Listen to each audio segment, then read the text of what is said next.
Um, Ladies and gentlemen, I have the sort of impossible task to deliver some sort of a summary of the conference. I think that's ask a bit too much because we've seen four extremely diverse, varied, vivid, lively panels with very strong characters, points of views, personalities, and arguments flying through the room. And I feel still a bit overwhelmed by even the last panel, which is still sort of jumping through my mind. I'm trying to connect a few dots, and then we can perhaps continue with, I think, Sonia delivering the manifesto, and then engaging in discussion with Member of European Parliament Jo Leinen, who's supposed to be somewhere in the room. Oh, great.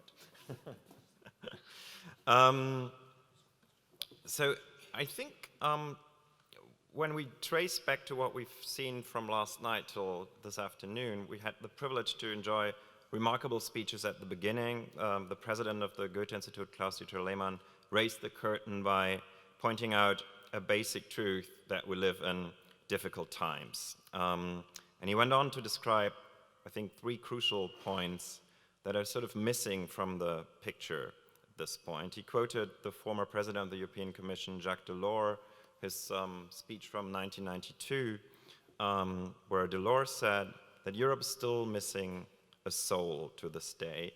What Mr. Lehmann pointed out, that this is true until this day, and that the attempt to understand Europe as an exclusively economic project is insufficient. And I believe that is something that came through in all the four panels. I think we've heard from various participants, be it Didier Ribon, be it the students, that the idea that an economic project that doesn't really deliver for a large part of its population is a project that is in danger. And that was one of the, I think, leitmotifs that we've had over the four panels.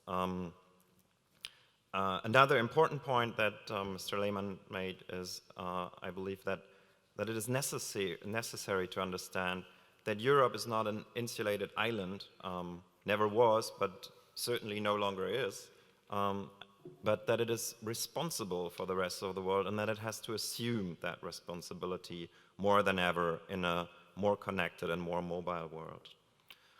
Nobel Prize winner in literature Herta Müller delivered, I think, not so much as a keynote speech, but rather a really strong and profound literary tale, form of a parable that touched upon the fundamental principles of liberal society, the question of individual freedom. Freedom is something that some people are afraid of and others not, Müller said in quoting the Polish director Andrzej Wajda. And drawing on her own biographical experiences in communist Romania, Herta Müller described a world in which the term individual was considered a dirty name. I think that was a very strong statement, and also something that came up in all the other panels. How do we manage to establish a society in which individuals are respected just the way they are and they want to be, living freely? Herta Müller described a society where the very idea of individual liberties was obliterated and everything was controlled by the state. It was the state, Müller writes, who put an end to diversity. It was the state who provided an ugly sameness to everyone, and a state that ruled by fear. It was a state that was controlled by fear-mongers, fear-makers, and suffered by fear or angst bearers, and mostly, Müller writes, by people who multiplied and reinforced a system of fear because they carried that fear by anticipating obedience. Herta Müller warned and described right-wing populists as a group of people that create demonic scenarios of fear, and then they benefit from that very fear that they created and that they're spreading. And her tale ended emphatically with words, "I never ever want to live like a servant again, and never without elections. So I think she sent a strong political message wrapped up in a very beautiful piece of literature. She reminded us where we're coming from in Europe, out of societies of fear, out of societies that were overcome in large part in 1989. And it was a strong reminder of what we've gained in Europe since 1989. And I think that was a point that came up in the pre-ultimate panel, where at some point, rather emphatically, I don't know who it was, one of the students said, it's something we actually have to keep in mind, that this is something that also can be celebrated, that is something, I mean, we talked a lot about fear, a lot about what's going wrong, what doesn't work, what has to be improved, but at a certain point, it's certainly a good idea to step back and to also, if you want, cherish the historic accomplishment of a society where something like this is possible, where people can speak up, can have rather explosive debates and arguments, and still not have to fear to walk out of this building and be arrested for having made a statement.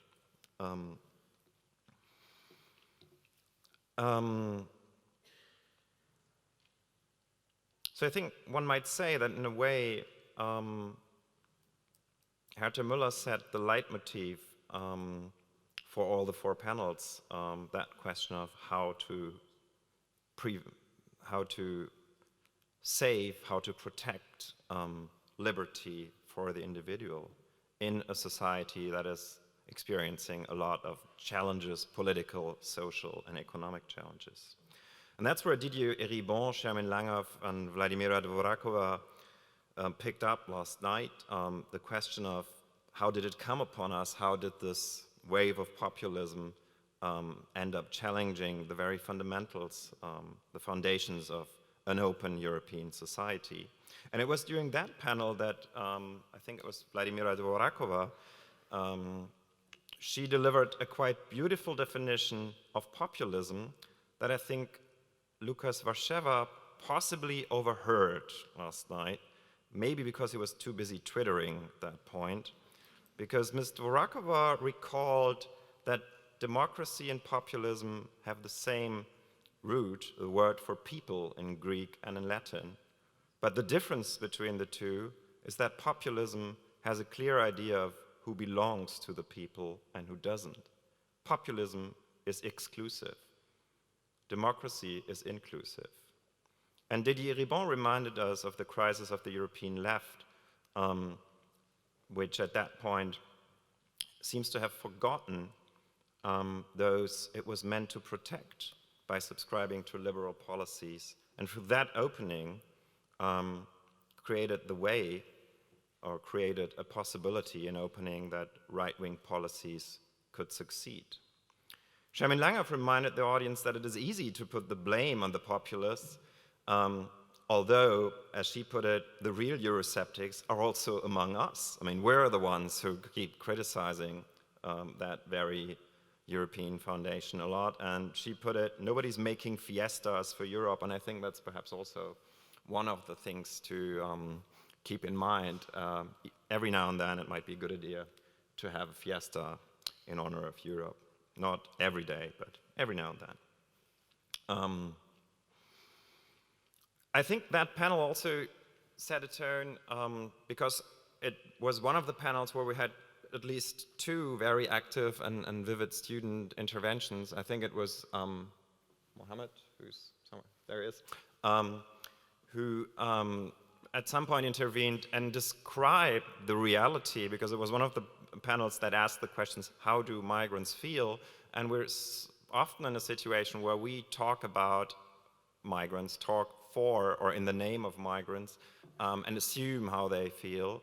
And Mohammed was one of the people who intervened and said, well, this is how it feels for me to be a Muslim from Pakistan on a train or an airport in Europe, in Germany, and this is what this does to me. And I think it was one of the, I think, beautiful moments where, from my point of view, this sort of format seemed to work, where we had a panel with experts on a panel who discussed the way experts discuss things, and then interventions. And I think another interesting intervention in that panel, I think it might have been your point, was, no, who was that?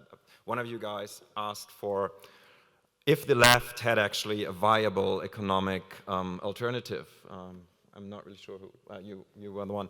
And I think that was one of the things where we experienced this slight moment of interruption, disruption, where experts sitting there exchanging their arguments, are very comfortable with their arguments, are very brilliant with their arguments, and there's a little point where somebody asks a question and people have to step back a little and then figure out if their argument actually makes sense. And I think that was probably one of the things we've seen today. I'm not going to go through all the panels today because I think you've all seen them and you still have them in relatively fresh memory. But I think there were a few moments like that that were quite emotional, quite eye-opening, and something I think that we can build on for perhaps future encounters of that genre. I think this was also in the last panel, I think in the Zizek panel, I call it the Zizek panel now, but where one of you said what to do to step out of angst or to step out of fear. And I think the quintessence was, I quote from memory, you have to be brave to step out of fear. I think that's a beautiful phrase and also something that's a nice conclusion for this, even if we don't have or have come up with practical solutions that can be applied already tomorrow. You might have them in your manifesto. At least I think you've proven that you're very brave, even on panels with very intimidating participants.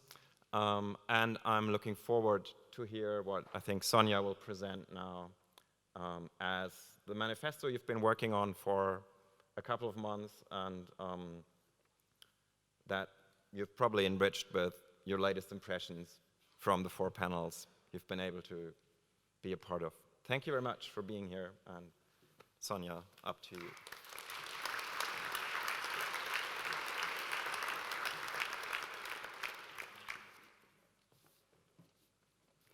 Well, good afternoon, ladies and gentlemen, dear Jo Leinen. I now have the honor and also the very challenging task, especially after the last panel, to present to you our manifesto. This manifesto combines the voices of 42 university students from all over the world. Around half of us are European citizens, and although we all share at least one common interest to deconstruct or ideally fight European angst, I think it is fair to say that we are a very diverse bunch of people. The first time we met face to face was 2 days ago. And while we learned that it is certainly possible to conduct a collaborative work only via emails and the so-called new media, I think we all also experienced how enriching it is to finally meet in person. We experienced how important it is to look the other in the eye while discussing different opinions, because it fundamentally changes the way you perceive and address someone. When you meet someone, this someone is no longer only an opinion, but becomes a person. And it seems that nowadays we often have to be reminded that we actually are speaking to and about persons. Over the last 2 months, we all invested a lot of time and energy to write this manifesto. We sent the drafts around the globe 3 times to collect comments from everyone, which were then formed into a coherent whole. And I think we could spend now another at least 2 months to rewrite it completely after what we have heard in the last 1.5 days. So the diversity of our backgrounds was also visible in our arguments and in the points on which one of us chose to focus. So naturally, some arguments had to be softened, compromises had to be made, but I think most of us were also surprised how little our opinions actually differed with regard to the main issues. So first and foremost, we all agreed that the so-called refugee crisis was not the cause, but merely a catalyst for this atmosphere of European angst. And we agreed that something must be fundamentally rotten in the European Union when right-wing populists are surging all over Europe and seem to have it frighteningly easy to incite disdain and hatred against minorities, as well as against the European project and the so-called elites. At the end of this intense conference, I don't want to challenge your attentiveness with yet another analysis of the current situation in Europe, but present to you very briefly some of the main points of concrete action we students identified. And I'm afraid I have to assure you of one thing right at the beginning. So this manifesto, even if it is called a manifesto, is not a call to arms. It is not a call for the new proletariat to overthrow the political and social order. It is, however, an urgent call for action and for immediate action. And it's also a call to every one of us to get up and change the political and the social situation within the European Union for the better. So, what can we do? We believe that first and foremost we should not try to battle populists on their home turf. So don't counter someone who promises to make the country great again by arguing on the same simplistic level. It is true, we need visions, but we also need concrete examples and projects of how to improve people's livelihoods and Europe in general. We need to focus on small-scale projects which are feasible but make a noticeable difference in people's lives. So let us firstly ask, what can political actors do? And I want here to highlight two fields of action. Firstly, the economic struggles many people face, and secondly, as we are here to represent the young generation, how to address the youth. So to the first question, how can political actors address citizens' economic struggles? I think it sounds obvious, but take people's struggles for their livelihood seriously, and also focus on the shared struggles of migrants and the native population. In every communication, advertisement, speech, press release, take notice of these struggles and, of course, address them in your policies. Let the citizens not only know, but also feel that their lives and families are more important than global banks. For example, introduce a Europe-wide living wage that is tied to inflation and the requirements of the cost of living to ensure that people can actually live from their work.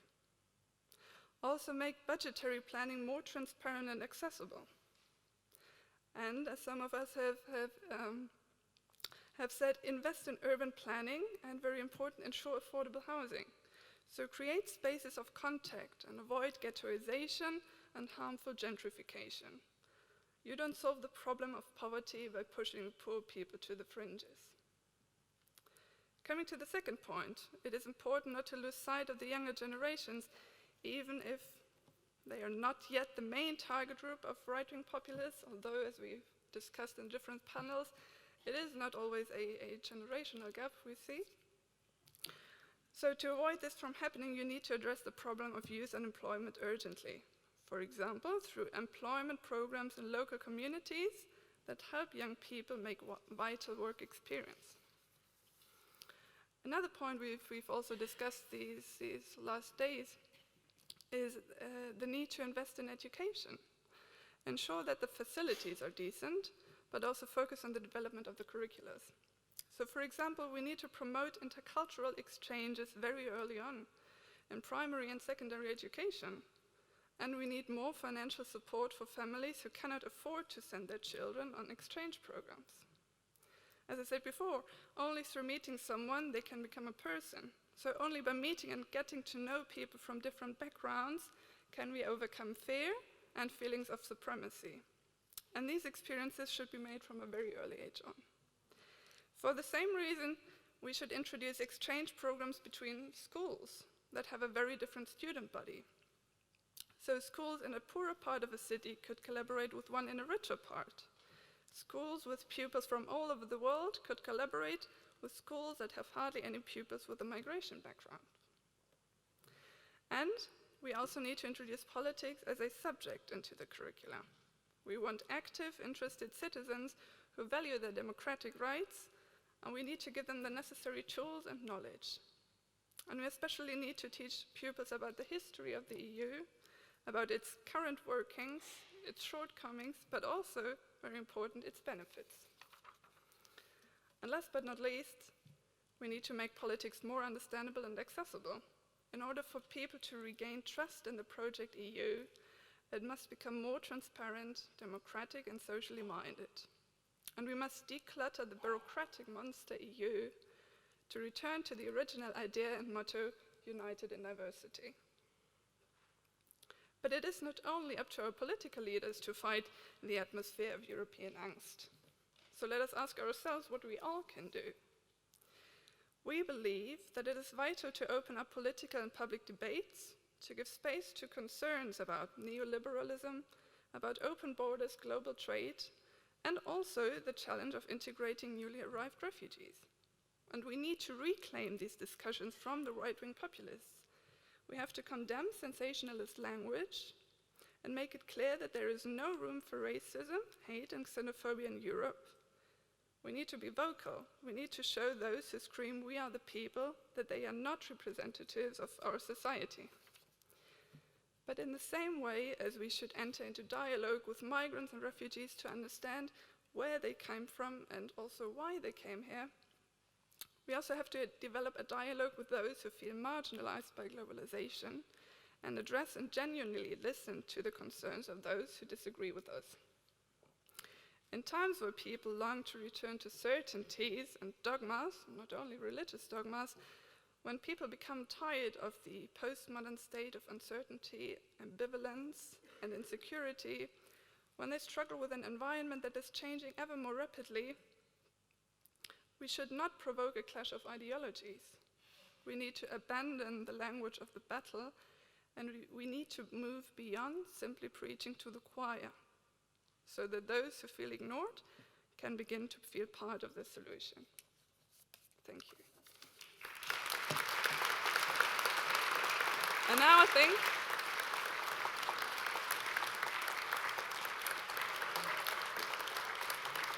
in times of the new media, you can all find our manifesto on the internet page of the Goethe-Institut. But so it's merely a symbolic act now to hand over the manifesto to Jo Leinen. Thank you very much. Thank you. Thank you. Thank you very much.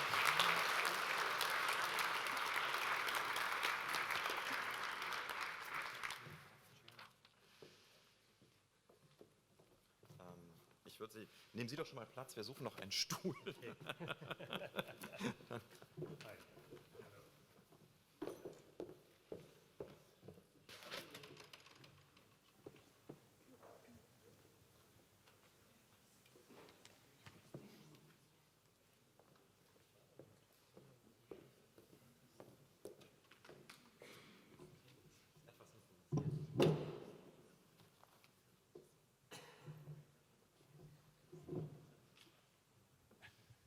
Is this working? Yeah, it's working. Okay, I think what we're trying to do is improvise a short question and answer session with 40 people. So I don't know what short means when 40 people ask question and answers. But I'm going to try and perhaps open up. I mean, you've heard the main claims of the manifesto.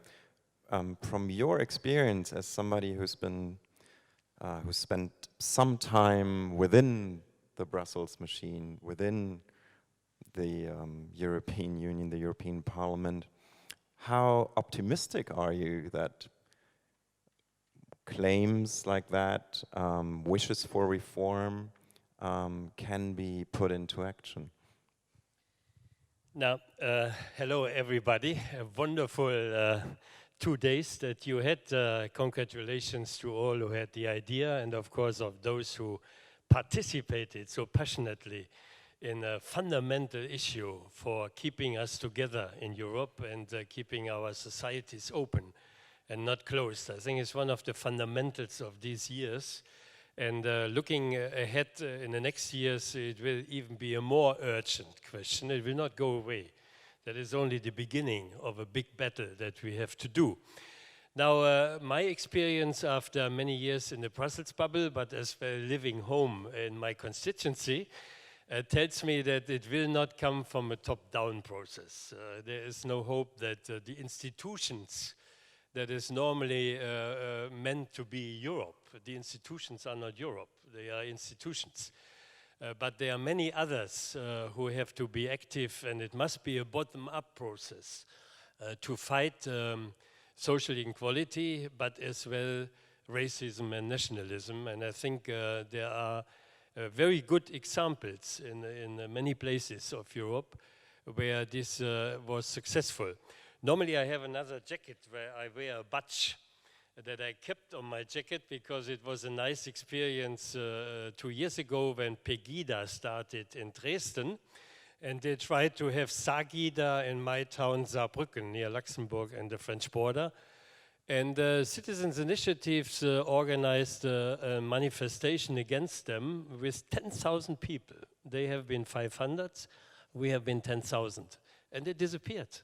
It was suddenly a phenomena that disappeared. So if you have a counter challenge and you challenge them that they are not the majority, but finally they are hopefully the minority, then that goes back as well. It's not completely away, but you can challenge that. And I think civil courage and collective courage is so much necessary, and not only waiting for the European Commission to do something. That will not be enough. And even the Parliament, even we are the citizen chamber, and we are of course more dynamic and more demanding.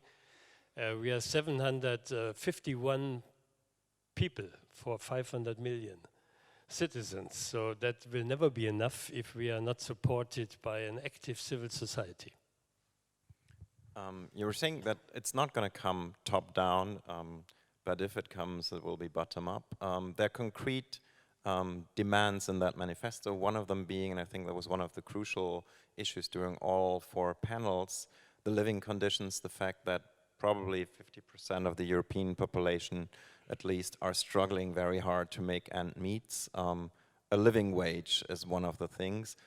You probably know from your experience that within a parliament that has, I think, at this point, 30% members that are anti-European, with other parties that are certainly not in favor of a living wage, that will be a project that's hard to defend. Do you see a possibility to at least, let's say, create an environment where that becomes more probable? Yeah, of course, everybody, let's say, big majority feels that we need a new orientation of the EU budgets, the EU policies, EU legislation. And since the financial crisis 7 years ago, I think it is something you can grab with your hands. And it took a long way to get first results. I would mention the youth guarantee. It was a long battle. I witnessed in the parliament how we battled that the EU cares about youth employment. The argument of the others have been it's the business of the member states. It's not the business of the EU. The member states should care. So now we have a youth guarantee program, not enough. Now with the review of the budget, we want to prolong that till 2020 and double the amount of money. And it had helped already against youth unemployment. It has done a lot of good things in France, in Spain, in Italy, in the countries that have the most needs. I remember that my political group asked Mr. Juncker, we will not vote for you if you are not engaging in a European investment program. And you know the Juncker plan, good, it is meant to be 315 billion that you invest in infrastructure, in climate protection. So everybody knows that in order to create jobs, you need investments. You cannot get jobs by saving money. That might be necessary partly, but you have to invest. And now I think we are as well reorientating our regional and structural funds. I remember debates where housing was nothing for the EU. Housing was something for cities or for regions or member states. Now the regional funds have an urban chapter opened with exactly what was in your manifesto, to give EU money for social housing, for social town, let's say, planning and open spaces and everything you need to have an urban life in an open way. So I think the EU has to reorient and has to change its direction, and that is too slow and too little. That's our problem. But it is happening. It's not hopeless. It is only it's a bit slow, and it's a bit too little. I'm going to ask one last question before I open the discussion. And you can perhaps already start distributing the mics also to your colleagues behind you, so that we have a rather equal distribution of the possibility to speak up.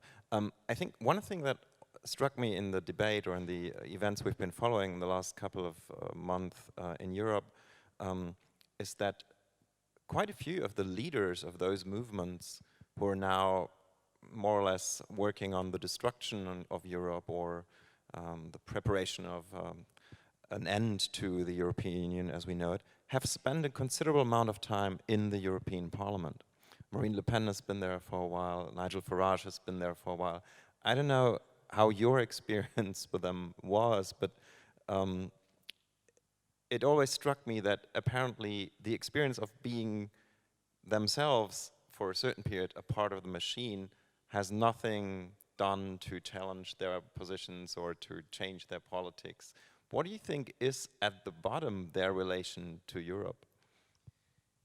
Now, one has to see that they came to the European Parliament with the clear program to destroy Europe. I mean, they have not been open-minded people and then could be, let's say, civilized by being in the European Parliament. They had a clear program, a clear anti-European idea, as Front National in France, as UKIP in England, Great Britain. So there is, sadly enough, it's a bit hopeless with these fundamentalists. Even you talk to them, they are more clever than they speak. Yeah, they know, of course, that they are telling lies and that their truth is, let's say, a very selective truth. And but they want to be populist. They want to promote these equal and simple slogans, and they want to gain power. Yeah, they want to gain power. That's what they want. And I have seen Farage when he came in '99. It was nearly unknown, and then I could see how this guy was really getting bigger and bigger the more he was on BBC and on TV, and the media are partly as well playing that game. Media like these people, and they give them an audience much bigger and broader than they represent at the beginning. Yeah, and they are in every talk show, they are in every program, so then their slogans are really translated and communicated by the mass media, and that is a problem. Bad news are good news, that's the matrix of many media, so they are as well transporting their messages, and since they are populist with these easy slogans, you discover that the others are often in the defensive. Yeah? You try to explain something, whereas they are emotional. Je défends mon peuple. Je connais cette phrase de Marine Le Pen. I defend my population.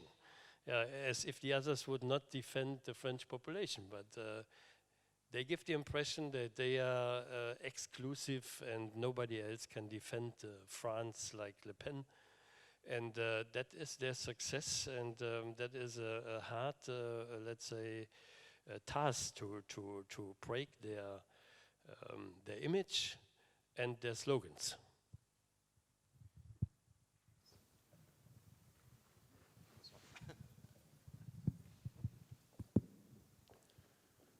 So now that we've finished the easy part, which is writing the manifesto, comes the hard part of actually making sure our goals are achieved.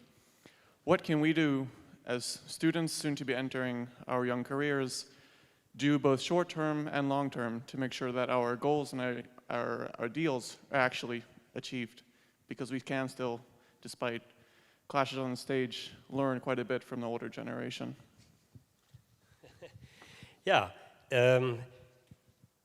I was now active in social movements, and then later I came to politics and was in institutions for most of my life. I was lucky that already on high school I could be on international meetings in a European academy in my region, so I learned to know people from other countries, and I got the fire of this European dimension and European idea. I hope that most of you are not only living for your own private life, but that you could engage wherever you do. It's not a priority what one can do. There are so many fields of activities, and I discovered that too many people are just caring about themselves, but not about the common good. And therefore, I would only encourage to just engage. If we speak about populism, of course, in movements and initiatives against racism and nationalism. If we speak about unemployment and poverty, then there are other platforms where you could do something. I think you should go to elections. I mean, look on Britain, the referendum. The young people have been demonstrating later, but too little of them went to the referendum. And then you leave it to the others who win such things. No? So I think be active, participate in public life is one answer that I would really give in today's world where Twitter, Facebook, and this sort is let's say, the only platforms where people engage. It's good, but not enough. In the back, yes. Yep. Yeah. Oh, okay. So, in the first panel, I made a question to the panelists, which I'm going to repeat to you right now. As a member of parliament, do you trust the youth? Do you have hope on us, or do you fear us? Would you trust the future of Europe to your young? Now, as a politician, I have to trust the people because they vote for me, they elect me. And I must tell you that I'm not a traditional politician. I didn't went into a party to be a politician. I came into politics by the environment movement years ago, and as I told you, I was as well in the European movement, already in the young European movement. So I always worked in social movements next to institutional work in the government previous and now in the parliament.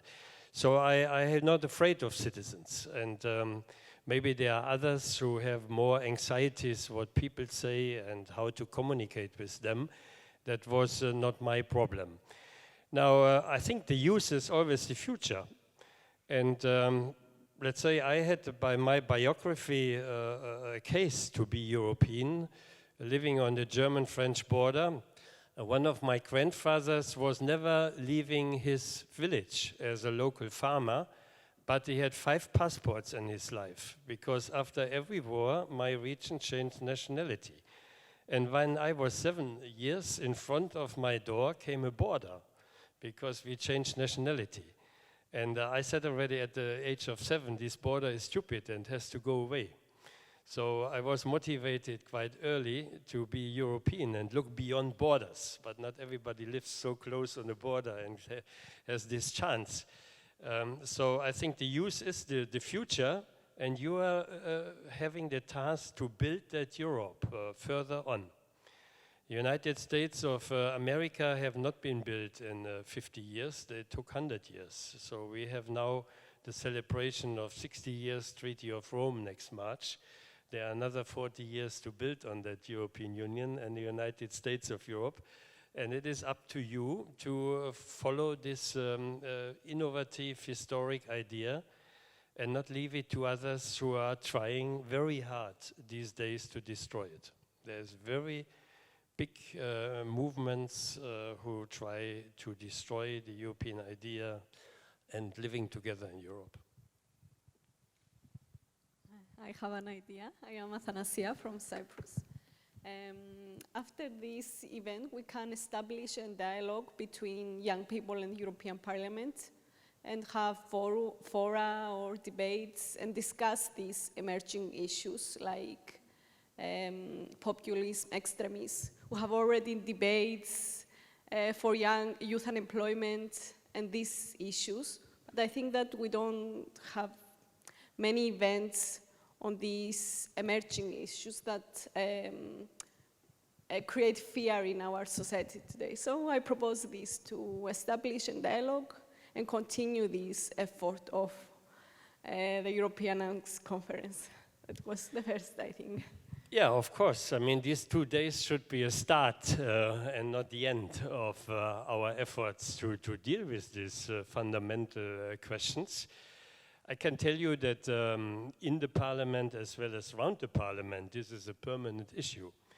And you have it by our parliamentary committees that they have hearings and conferences, but as well by some political groups, not by all, evidently.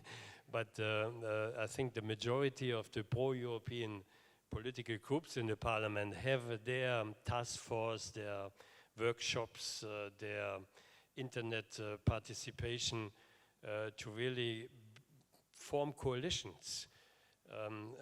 Once against this really very primitive xenophobia and angst driving populism. On the other hand, as well, to find solutions to the basic needs of people. Employment, habitat, let's say, that you have something to live, and education, of course. We have been trying now very hard with the review of the midterm EU budget to get Erasmus for all, not only for students, but double and triple the amount of money for the Erasmus program, Erasmus for all. My political group, I just came from Prague last weekend, our council, we had the youth plan, I told you, youth guarantee, prolonging it bis 2020 against youth unemployment, then Erasmus for all, and a culture check. Is that something I could translate? Let's say giving money to young people to go to other countries and meet other people and make that cultural experience, what you had in your manifesto as well. I remember, and there are many examples of this. Years ago, you have been too young. There was a football competition all the time, Germany against the Netherlands. That was 30 years ago. There was such a fierce competition, and out of these football games came as well a certain hostility in the youth and the fans. Exaggerated totally, because a football game is a game, but there was a sort of hostility on the German-Netherlands border. And in an interview, a young girl from Netherlands was asked, what do you have against Germans? I said, I don't like them. And then the journalist was asking, you don't like them all? And she said, no, I like everybody I know, but not the others I don't know.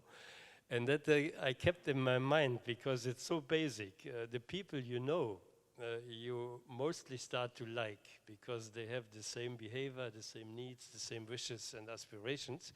And only the unknown, where you think, oh, that is an amalgam of strange things that could be against me, you start to fear and to have angst. And therefore, a meeting and coming together is essential for Europe. And I hope that these programs could emanate much more. But I must say that our governments in the 28 member states are the blockade. The parliament is fighting every year on the annual budget to increase these possibilities, and the council is always putting it down. And then, let's say, progress is quite slow. And I hope that we have other tools than the EU budget to do these meeting points.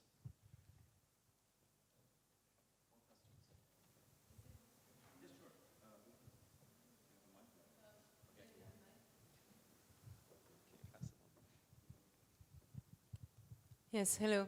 I have an experience and a question about a program called Creative Europe 1420. Since we're in a cultural place, I mean a place of culture in Brussels, I had the chance to experience some kind of training that was done at Relais Culture Europe in Paris. It was addressed to artistic directors who were trying to apply to European subsidies. And it was incredibly complex, actually. So everybody, like even from huge structures, was coming with a European project, and none of our projects were good enough to be at the stage of presenting a subsidy application. And so my question is here, like, how can we present groundbreaking projects like that are representing younger generations when the tools that are potentially great are so complex to decipher that we're arriving to this training and we are discovering that Europe in this context is actually including Morocco or Turkey or Georgia? And like, how do we discover it so late? How do those things work so kind of poorly, so that we're discovering somehow too late that our project is not adapted and that we could have included earlier on actors that would have a great interaction with Europe potentially? And how do we learn to harmonize budgets in this case? Like when you have actors from Norway and Georgia and Morocco, how do you deal with like all those things that we never learn earlier on in our programs? Like even people who did cultural management to a high level, and like everybody was lost. Yes, that was a telling example of the European bureaucracy problem, it seems. Now, that is a well-known problem, that it is complicated to get European money, because first, the budgets we have in the media and education field are, let's say, smaller than the many applications that exist. So you have already to have a chance to come through. Very often, small projects are not really then decided, but they like more the bigger ones because that's easier to handle for the Commission and their agencies. That's a second problem. And then, as you say, if you then have the need to have more countries in such a project like Morocco or Norway or Turkey, additionally, you have to align their contributions and all under the EU rules. Yeah, I don't know whether I can help you. This is a well-known problem since many years, and we are always trying to make the rules simpler. But I tell you that nobody is more blamed in this world than the European Commission. Whenever, let's say, something goes wrong, you have it in the media of the whole of Europe, and they say, look, what a waste of money with European taxpayers. So, unfortunately, by some scandals that happened over the years, the rules got stricter and stricter. And bureaucracy is then saving and securing themselves. I don't want to be blamed. So they have a structure of application which is unfortunately too complicated. I agree with you, and I tell you that in the Parliament we are struggling permanently to make it easier, simpler for projects like you mentioned.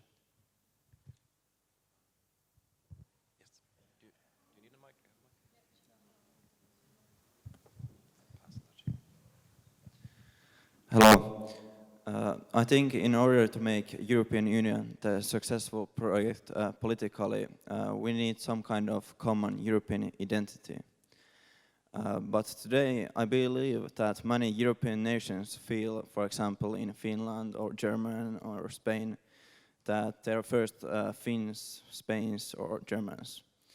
So my question is, what kind of methods we can use to strengthen the European identity? Yeah, you see, when the founding fathers and mothers did that European idea, they had a huge catastrophe back some years before. And looking for peace was the big mantra, yeah, peace in Europe. And then with the years and years, we got a bit complacent. We got the freedoms, we got the peace, and then you thought, why should I care about Europe? It is going. And I think we have to make ourselves aware that nothing is guaranteed. Peace is not guaranteed, as we could see in the east of Europe, as we could see around Europe.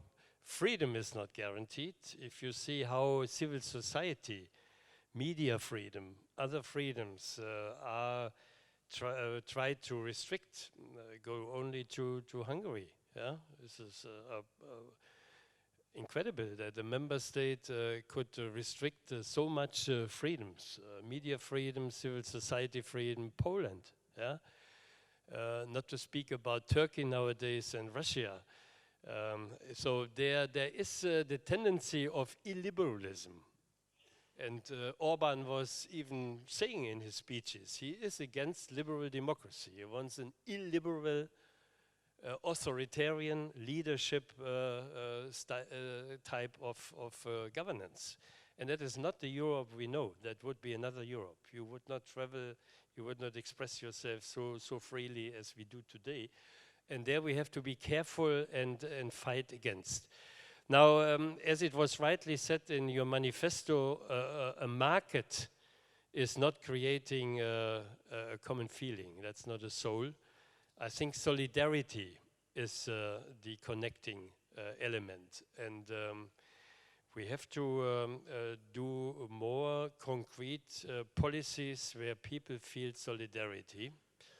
Youth unemployment, yeah, creating opportunities, but as well defending our values. And I think the years will come where European values are under huge pressure from inside as well as from outside. And then you might have the true Finns, you might have the Alternative für Deutschland, but they never have to become a majority. I mean, that was a sleeping dog. Nationalists and racists always existed. The polls tell us always 10 till 15% of the people are by their inner structure or by their, let's say, life, they feel like this, yeah, racist. But now the box is opened, yeah, and they feel encouraged and they come out and they join and then they get more powerful and their voices more heard. Yeah? Look on the internet, how much these platforms are followed. And in Germany, just last week, we have a big debate in Freiburg, which is normally our nicest city with a lot of green and liberal and all nice living. A young Afghan of 17 years raped and murdered a young girl. And then, of course, immediately, all those against foreigners started a hate campaign. And the mayor of Freiburg was saying, if the young girl would have been murdered by a young German, I would have as much outrage than it is a young migrant. So there is a very thin ice nowadays where those things explode and they feel encouraged by the internet especially to come together and form their anti-liberal and anti-communal movements. More questions? Please take this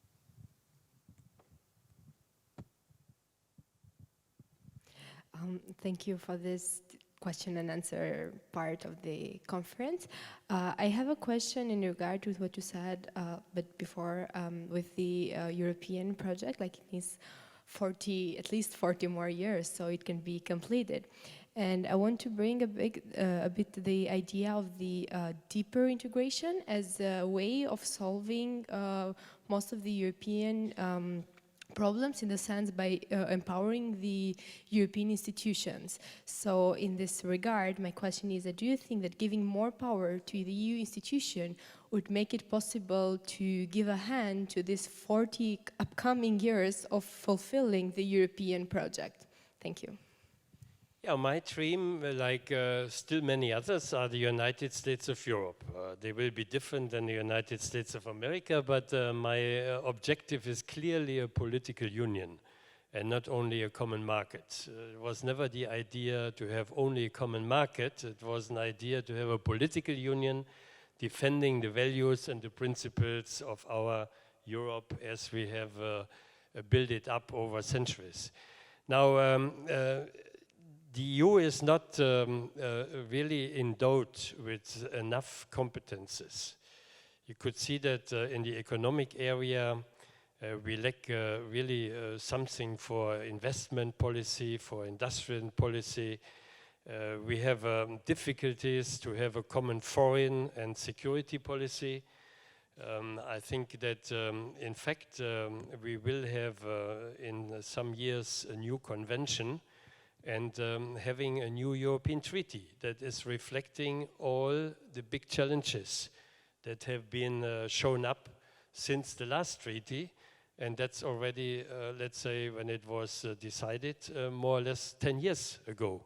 And in 10 years, a lot has happened. The world has changed. A lot of things have changed. So I'm sure that before or after the next European elections, we will have a new convention coming together, all the parliaments, all the governments, all the institutions, with an active participation of civil society, defining the next steps of European unity and European integration.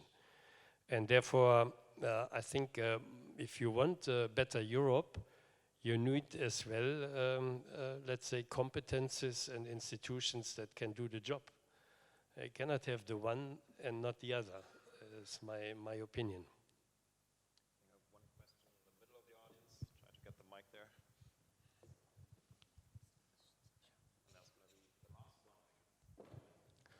My name is Maarten. I'm from Asia Europe, European Students Forum, and I have a question regarding a newly launched idea that has been in the media as well. It's the idea to give a free interrail ticket to 18-year-old EU citizens.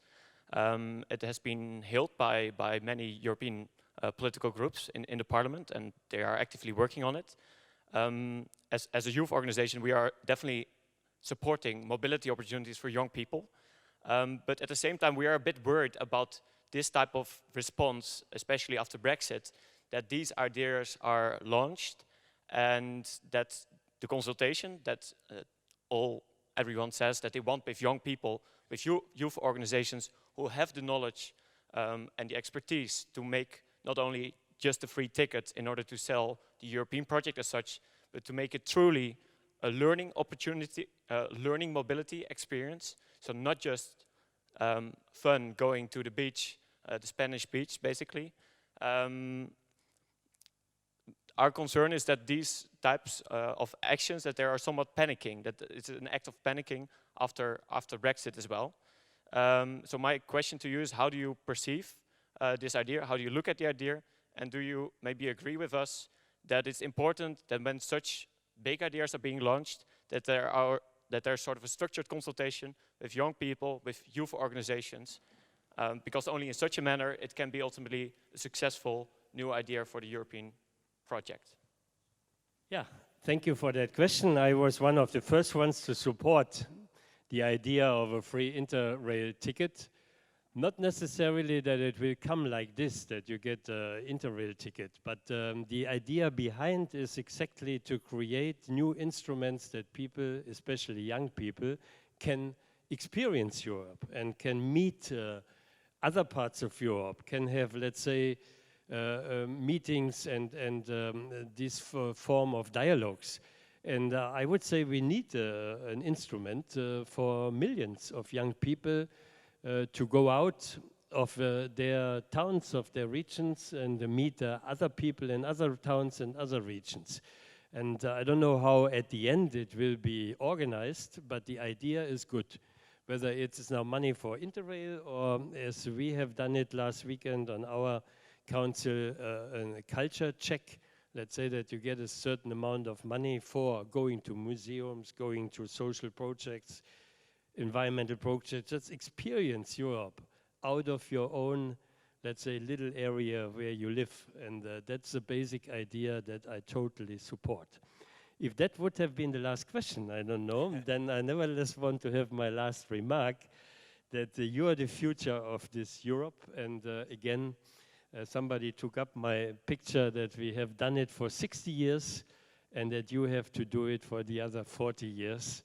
And then let's look in 10, 20 years how this united Europe is manifesting itself in a globalized world that is getting in one way easier, but in another way very challenging and complicated.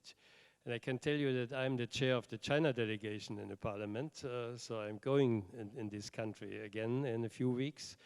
There are huge challenges on the way we are living in Europe from many, many parts of the world, and only together we have the chance to be competent and to really save our European way of life that I think we love so much. And I wish you all the best in your engagements wherever you do it. Thank you.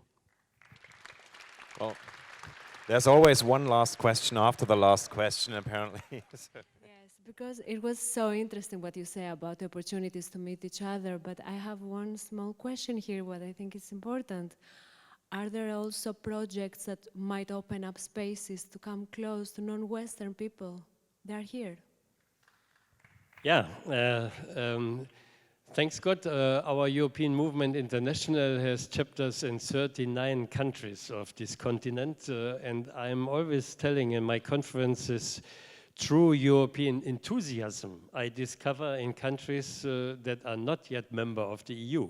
So if I go to Serbia, to Montenegro, to Kiev, if I go to Georgia, even in Azerbaijan, in Baku, yeah, we have a chapter of young people who declare we are Europe, we belong to Europe. And if they say Europe, they mean this Europe of freedoms, of rights, of, let's say, chances for a good life.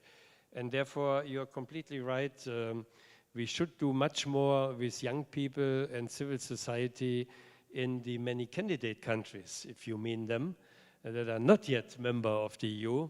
And we, the European movement, we had a big conference in this regard in Belgrade, in Skopje. We will another done in Albania. They are hoping that they get the same chance than we had in the West, because it was the West, and the others after the fall of the Berlin Wall got 25 years ago.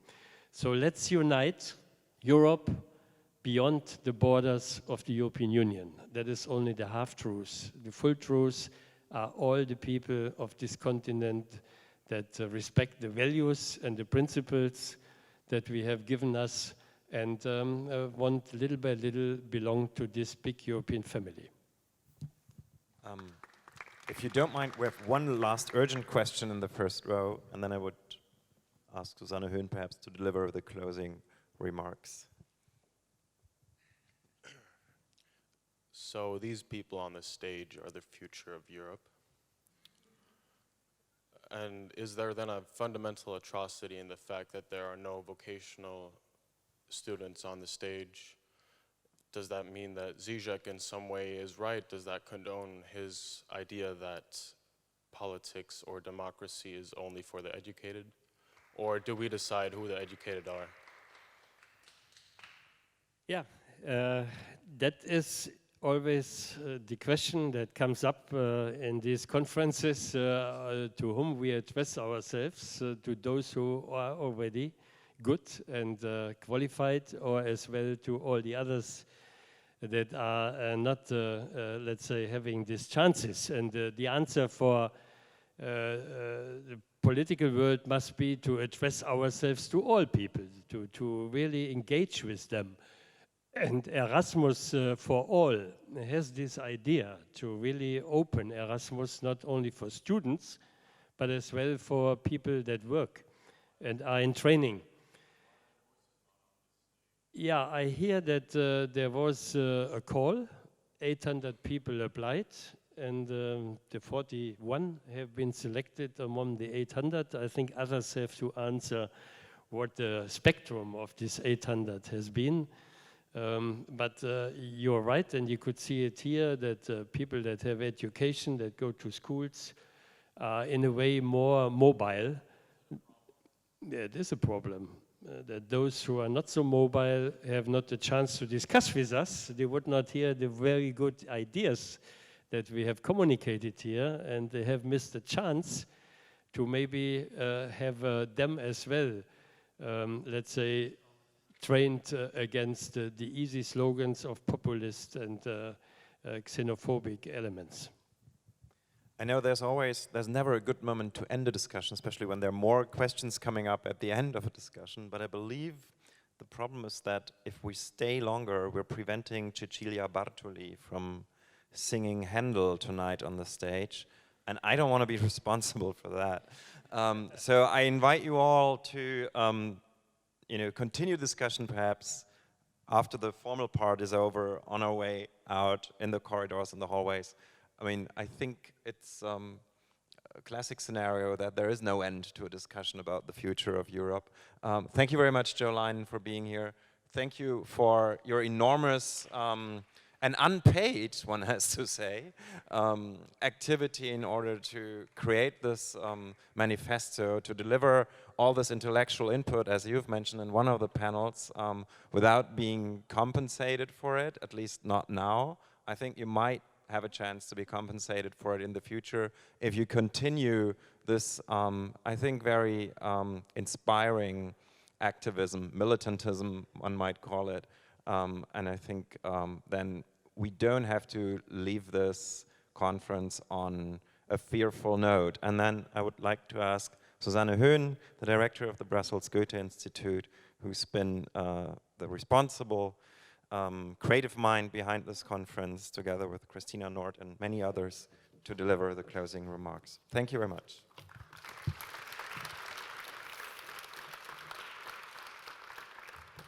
I think we are all a little tired and we need a cup of tea or coffee, so I will be really 2 minutes, not more. But allow me, I'm really overwhelmed after 2 days full of exchange of ideas, thoughts, discussions, some frictions, and also questions, and hopefully some answers. When we started to think about this conference 8 months ago, we never imagined that reality would bypass us this quickly. Nobody foresaw the Brexit referendum nor the election of Trump in the US. 2 events that are only symbols for larger political, social, and economic shifts, not only in Europe. So I have been working for the Goethe-Institut for more than 30 years. You can laugh. And I'm still convinced that our principles of dialogue, openness, and the importance of being able to listen are the basis of every important project. Therefore, it was obvious from the beginning that we wanted to reflect these principles in this conference. Dialogue means to be able to accept controversial opinions and frictions. The conference wanted to create space for this to happen. Moreover, we believe that fears need to be addressed, and some of the students said it today. Only by talking about what scares us, we might be able to overcome it. This is a long process, and our conference is only a first step. But I think it was a successful step. Have a look at these impressive figures. I wanted to start to say we had 2,800 sandwiches, but we had 1,400 participants. We had 50 journalists. We had 41 students from 40 different countries. We had 16 speakers, 8 months of preparation, 4 panels, 2 days, 1 conference. Of course, such a large event would never have been possible without the input of the great speakers, moderators, our students, and you, the audience. Thank you so much for your interest, your commitment, your passion. And like Elif Shafak said today, I think we need more of emotional intelligence in our days. This European Angst Conference is also a symbol of the power of culture in Europe. Without our European colleagues, this event would not have been possible. I would therefore like to thank our friends, strongly convinced Europeans like ourselves, Unique Global and Unique Brussels, the Czech Center, the Polish Institute, the Istituto Italiano di Cultura, l'Alliance Française, and the French Embassy. A central place within the project was taken by the European Movement International. They made it possible to reach out to hundreds of students all over Europe, and they impressed us by their professionalism of working with social media, and not only. Thank you.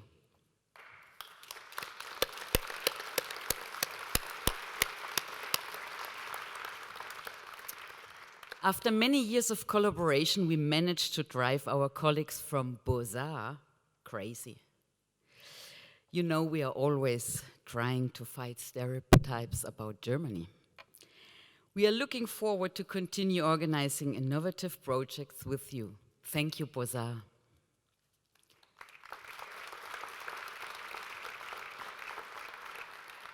Thanks to our media partner, the EU Observer and the Events Foundation, for their support. The heads behind this project are two strong women, Else Christensen Recepovic, our project coordinator,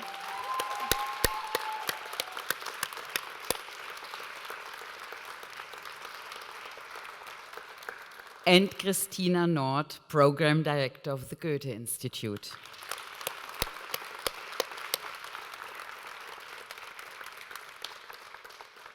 They have not only dedicated many hours of their time, but also their minds and hearts.